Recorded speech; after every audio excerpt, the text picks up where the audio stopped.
Halo guys, sekarang kita akan coba membahas market review monthly,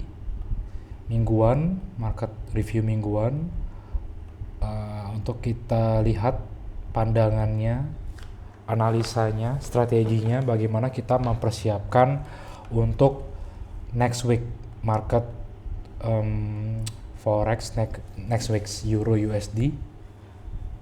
Nanti kita akan bahas juga GBP, NZD, emas, XAU. Ya, itu ya. Kita akan bahas beberapa pandangan. Ya, kita langsung aja. Nah, untuk Euro USD sendiri secara weekly itu dia trennya bearish ya, kita bisa lihat di sini membuat lower low, lower low, lower high, lower low, lower high, lower low. Ya, jadi kita berasumsi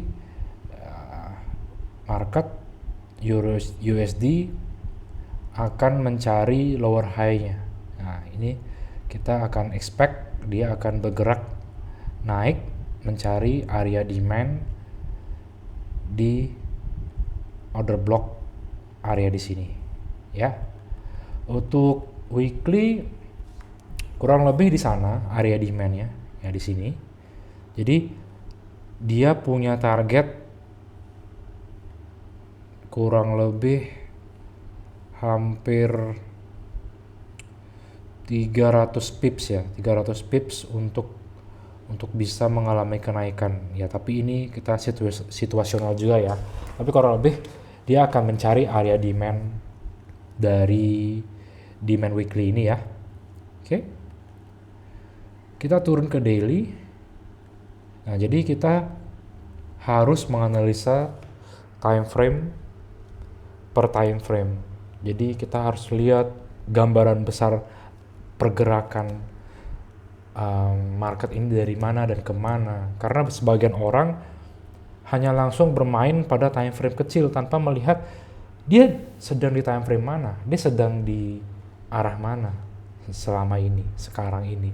Jadi banyak trader yang tersesat, dia tidak tahu arah begitu. Oke. Secara daily dia sekarang sudah membuat tren yang bullish seperti kita lihat tadi ya. Tadi weekly dia lower low, lower high. Sekarang secara daily dia baru mulai reversal. Ini bottomnya low, lalu dia mulai break struktur dan membuat higher high, higher low. Ya. Jadi kita sekarang secara daily sedang mengalami fase yang perubahan karakter dari bearish, dia break akan membuat bullish ya. Yang kita harapkan adalah kan dia membuat higher low, higher high, higher low, break higher high, higher low, dan mencari target demandnya ya. Tenang, di time frame weekly dan daily belum saatnya kita entry. Jadi di time frame besar nih yang kita fokuskan adalah bagaimana mencari arah. Jadi kita mengerti, oh ternyata secara weekly kita masih bearish. Secara daily, oh kita bergerak pada tren yang bullish. Jadi kita tahu keputusan apa yang harus kita ambil. Apakah kita harus buy atau sell atau short. Nah, ingat, banyak trader yang sering tersesat. Dia langsung bermain di time frame yang kecil, dimana itu sangat noise, sangat berisik, dan dia nggak tahu apakah time frame itu sedang tren yang bullish atau bearish. Begitu ya. Lalu kita cek di time frame 4 jam. Nah, di time frame 4 jam ini adalah acuan pertama saya untuk melihat kapan saya bisa entry gitu. Jadi Di time frame 4 jam ini adalah time frame penentu, dan nanti di time frame 30 menit saya akan setup entry. Biasanya saya akan entry di time frame 30 menit gitu ya. Nah, di sini kita lihat market. Jadi fokus kita adalah di pergerakan paling terbarunya. Jadi kita harus fokus ke pergerakan terbarunya. Jadi market di sini dia bergerak sideways ya, di sini ya, sideways. Masih bergerak sideways. Ya, di sini ada beberapa liquidity, stop hunt. Jadi market memakan likuiditas yang ada di area support. Jadi dia memakan semua stop loss yang ada di area support ini, dan mengambil juga stop loss di area resist di sini. Nah, jadi fokus kita adalah di area sini. Apa yang kita lihat? Nah, trennya ternyata ada struktur break, tapi ternyata dia tuh bergerak dari sini. Nah, dan di sini ya. Nah, jadi pada intinya di sini masih sideways, tapi pergerakan yang kita lihat di recent move, pergerakan terbaru dan pergerakan sebelumnya, ini memberikan informasi. Jadi setelah dia mengambil liquidity, stop hunt, lalu dia bergerak bearish, turun, dan retracement, balik ke atas, koreksi, tapi dia tidak bisa mencapai high yang sebelumnya. Karena tugas kita adalah melihat apakah high sebelumnya ini berhasil dijebol. Jadi time frame H4 ini, 4 jam ini penting menjadi target terdekat kita. Nah, tapi time frame H4 4 jam ini bukan sebagai time frame entry kita ya. Oke, jadi di minggu depan kita bisa lihat sekarang dia sedang fase yang menuju bullish karena dia break struktur di area sini dan dia membuat higher high, higher low. Nah, kita akan entry nanti di area sini dengan menargetkan area high 4 jam, time frame 4 jam high tertinggi. Oke. Sekarang kita masuk ke time frame 30 menit. Ya. Di time frame 30 menit sekarang market, nah ini kemarin saya sudah ambil posisi short di sini dan saya take profit di area kurang lebih dapat 28 RR ya, 28 risk reward. Nah, sekarang market sedang mulai membuat ini bottom, higher high, higher low. Nah, dan ini ya saya melihat kelihatannya entah dia akan koreksi ke area demand, kemudian break struktur dan bergerak lagi untuk pergi ke area supply di sini dan koreksi lagi dan bergerak turun lagi, atau dia bergerak nggak bergerak ke demand tapi langsung ke arah supply di sini. Nah, menurut saya supply di sini sudah cukup sangat kuat karena ada candle yang masif di sini dan pergerakan time frame 30 menit di Euro USD ini sudah di fase bearish. Jadi dia sudah break struktur dan respect dengan demand supply area di sini. Jadi Saya memandang supply area di sini akan menjadi supply area yang kuat dan market akan respon break struktur, retest, kita bisa entry di sini dan drop. Oke. Kurang lebih demikian untuk Euro USD. Oke. Sekarang kita akan ke GBP. GBP USD. Ya, GBP USD. Kita cek dari weekly. Rata-rata pergerakannya sama ya, semua ya yang berbasis mata uang dari Eropa melawan USD. Secara weekly mereka bergerak masih bearish. Lower low, lower high, lower low, lower high, lower low, lower high.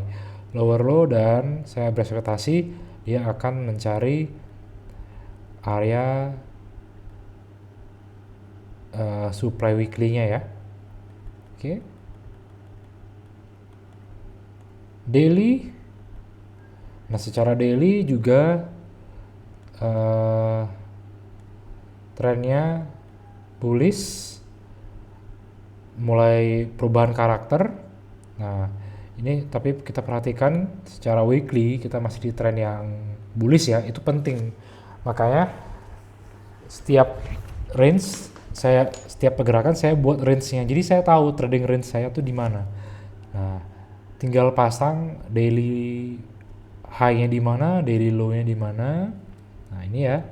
Ini low, ini lower high, dan secara daily dia mulai berubah, break struktur high yang ada di daily dan membuat perubahan karakter untuk menjadi bullish. Nah, saya berekspektasi pergerakannya harusnya dijaga oleh demand di sini. Ya.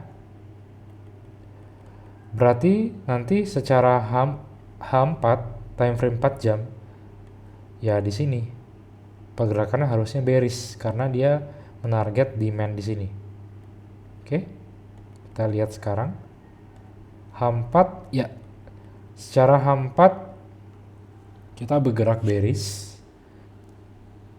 karena market bergerak lower low, lower high, lower low, lower high, lower low, lower high, break, lower low.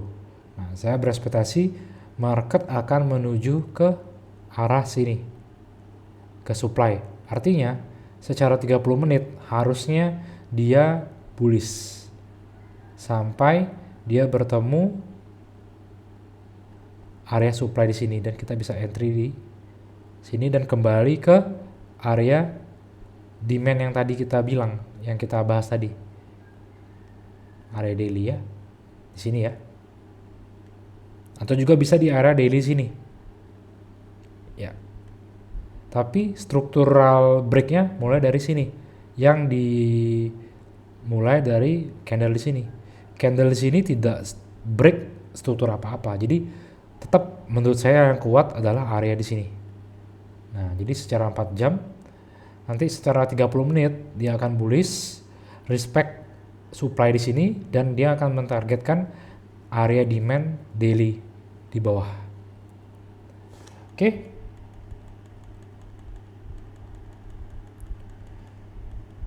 Secara 30 menit. Nah, kita bisa lihat sama-sama 30 menit trennya bullish, ya kan? Setelah udah mulai break. Nah, di sini saya berekspektasi dia akan respect area demand. Ya, lagi-lagi skenario bisa apapun bisa terjadi. Tapi kurang lebih kita tahu targetnya dia akan mencari supply di sini. Oke. Ketika break, change karakter, kita entry dengan supply di sini dan kita follow pergerakan menuju supply demand. Ya. Jadi penting, kunci dalam kita trading, kita harus tahu strukturnya bagaimana. pola pergerakannya bagaimana, price actionnya bagaimana. Jadi teman-teman bisa lihat di sini saya tidak menggunakan indikator apapun, saya murni hanya menggunakan price action, dan ini akan membantu teman-teman semakin presisi jika teman-teman sudah mengetahui konsep supply and demand, ya. Dan saya entry di area 30 menit, di time frame 30 menit, dan ini memberikan saya risk reward yang sangat bagus gitu, fantastis gitu. Dan saya biasanya akan entry di area 30 menit dan saya akan zoom terus time frame ini tapi based on time frame 30 menit, sehingga saya akan mendapatkan risk reward.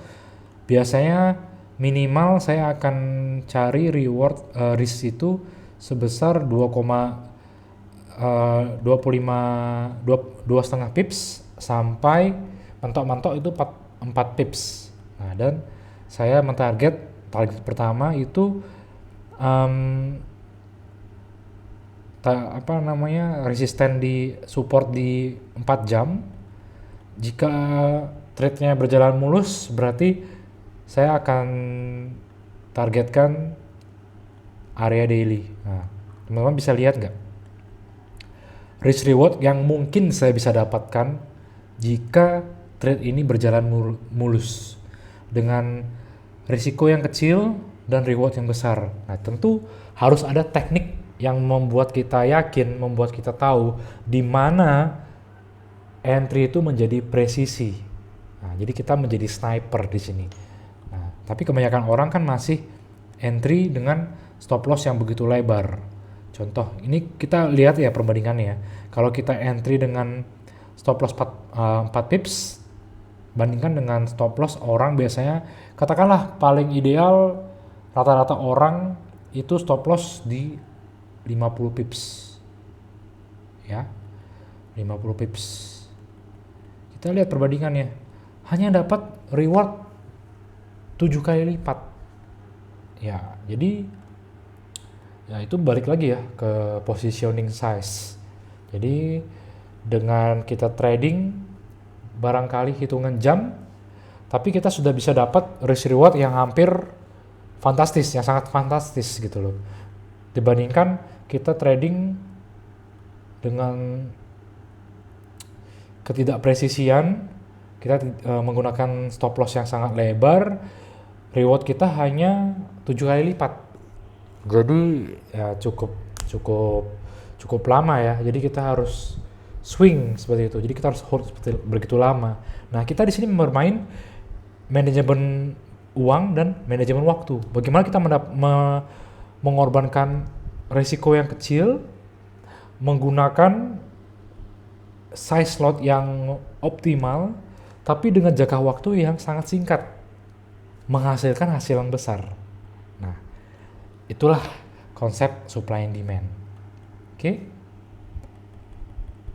Udah kebayang ya secara weekly bagaimana pergerakan si Euro USD dan GBP. Ya. Satu lagi mungkin yang akan saya bahas yaitu gold. Nah, biasanya 3 instrumen ini yang paling saya sering tradingkan. XAU USD. Ya, secara weekly sebenarnya XAU ini pergerakannya masih bisa dikatakan gini ya, sideways ya. Sideways ya, secara garis besar ya, tapi fokus kita adalah ke kaki di sini, ke kaki terbarunya. Nah, kita bisa lihat formasi lower low, lower high, lower low, lower high, lower low, lower high, dan ekspektasi saya dia akan mengincar area supply di sini. Secara weekly ya, artinya daily harusnya ini masih bullish. Oke, kita turun, gampang kan teman-teman? Kita bisa cek, yang penting kita tahu arahnya aja. Dari time frame besar ke time frame kecil kita bisa sudah lihat gitu loh. Secara daily, tadi kita sudah bahas break struktural, secara weekly, secara daily, lowest point, change karakter, perubahan karakter, lower low, break, lower high, lower low. Nah, jadi di sini dia sudah respect nih ke area demand.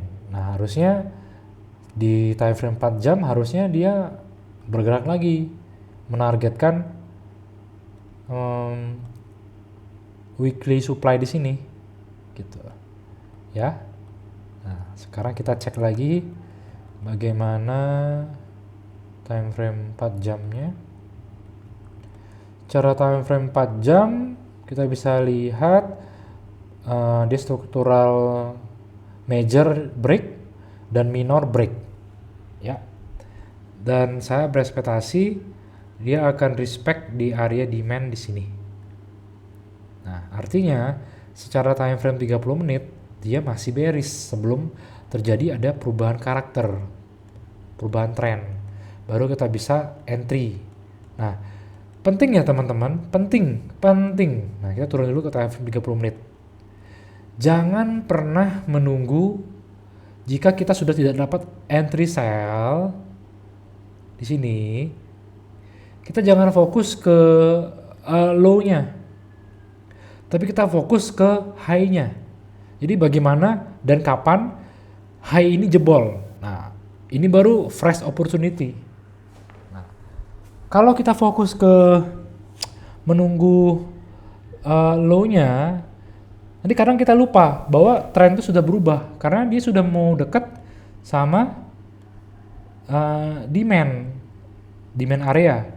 Kecuali kalau kita baru mulai misalnya ini sama juga nih kebalikannya. Kalau kita lagi di tren yang bearish, jangan fokus di apa namanya?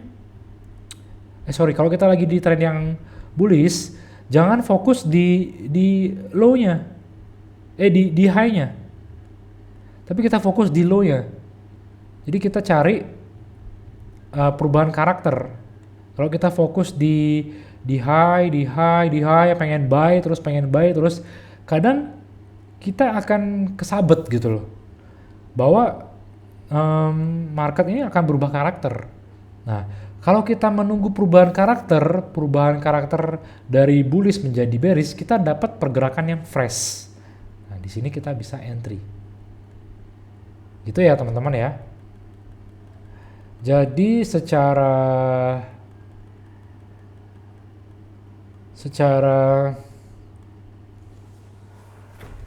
30 menit ini bearish. Jadi kita bisa persiapkan masih bearish sih harusnya. Masih bearish dan ini target area demand-nya, supply-nya. Ini cukup berbeda sih. Tadi di 4 jam bearish. Di 30 menit belum menunjukkan area bullish ya. Kenapa? Teman-teman ada yang bisa jawab? Kalau ada yang bisa jawab, tolong bantu saya ya di kolom komen ya. Nah, ini clue-nya adalah range ini belum ada yang break. Belum ada yang break struktur atau change karakter. Jadi, saya berasumsi dia akan mencari area supply 30 menit di sini untuk ke area demand. Oke? Ya, semoga pandangan market weekly outlook dari saya memberikan pandangan dan memberikan teman-teman inspirasi gaya trading. Ya, tapi balik lagi ke teman-teman. Jadi gaya trading saya ya seperti ini. Saya memanfaatkan positioning size, time management, dan money management.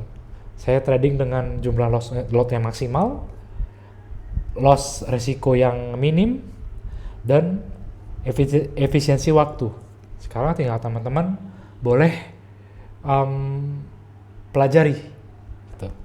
Oke, sekian dulu. Sampai ketemu di market weekly outlook untuk periode yang selanjutnya ya.